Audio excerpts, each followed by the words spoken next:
On the morning of October 5th, 1937, the Pittsburgh Americas sloshed through an early morning workout at a muddy Crosley Field in anticipation of the opening game of the AFL season versus the newly formed Cincinnati Bengals. As the Pittsburgh players finished their workout and headed out of Crosley, a few Bengals players entered, among them Max Padlow, Cincinnati's star end and best defensive player. Padlow, one of the few players in football who refused to wear headgear, had gained a reputation during his Ohio State and Philadelphia Eagles days as a hard hitter who never backed down from a fight. Some of the Pittsburgh players confronted Padlow about his what they deemed unnecessary tackling technique. In what the newspapers later reported as an incident, Bengals players had to pull Padlow away, a leashed bulldog ready to fight, said the Cincinnati Enquirer. Later that night, under the lights of Crosley Field, and with the Bengals leading 14-0 in the third quarter, Max broke through the line, racing towards the Pittsburgh pass thrower, forcing him to throw the ball early. Bengals defensive back Ben Ciccone intercepted the pass and ran it back 53 yards for the touchdown, sealing the game. The 7,500 fans in attendance at Crosley Field stood up and applauded as the Bengals left the field, victors in their very first game.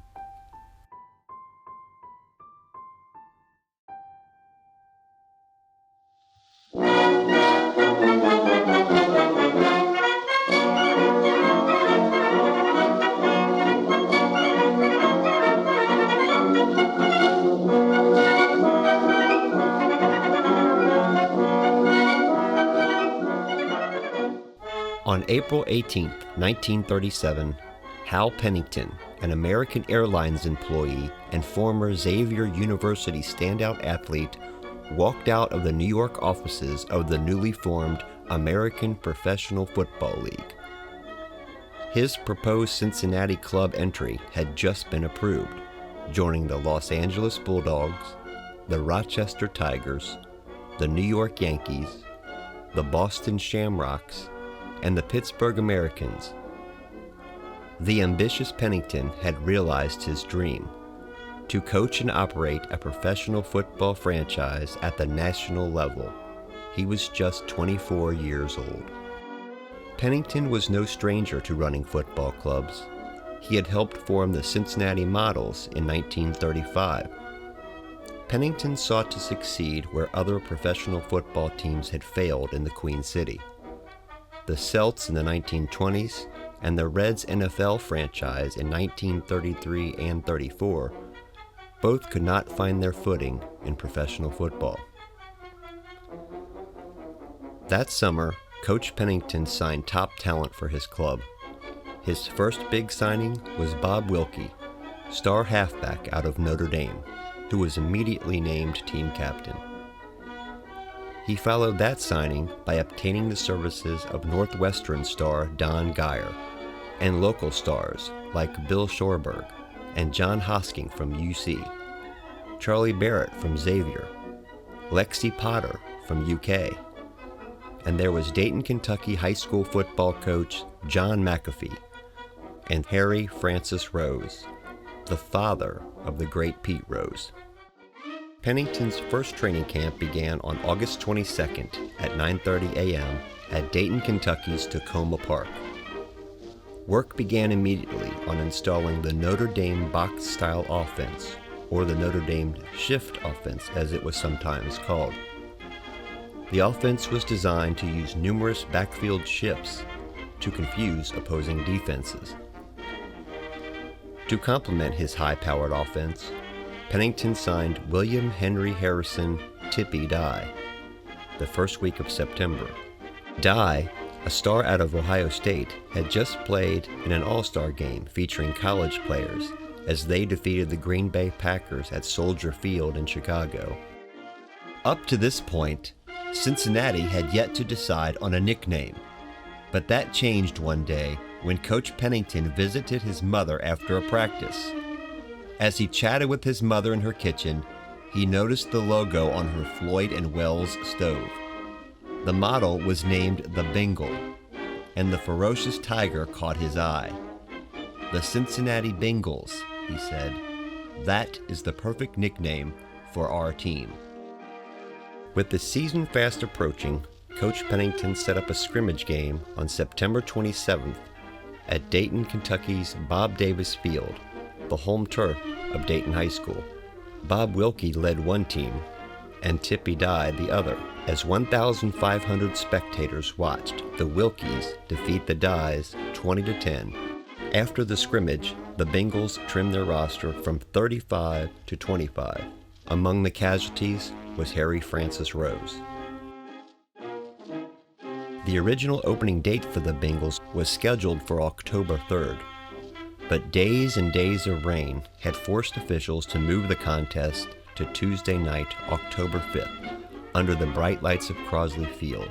The 8:30 contest was preceded by performances from Smitty's Bengal Band, the Bengal Quartet, and the Clowning Bengal, the official Cincinnati mascot. Their 21-0 drubbing of Pittsburgh was the talk of the town the following day.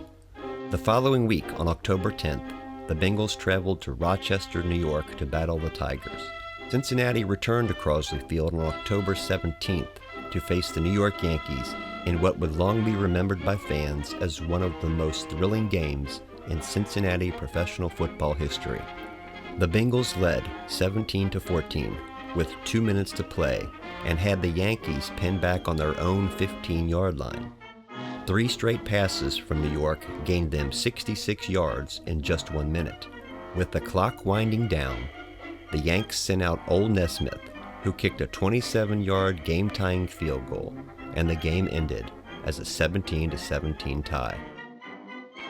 The Los Angeles Bulldogs were the next opponent to come into Crosley.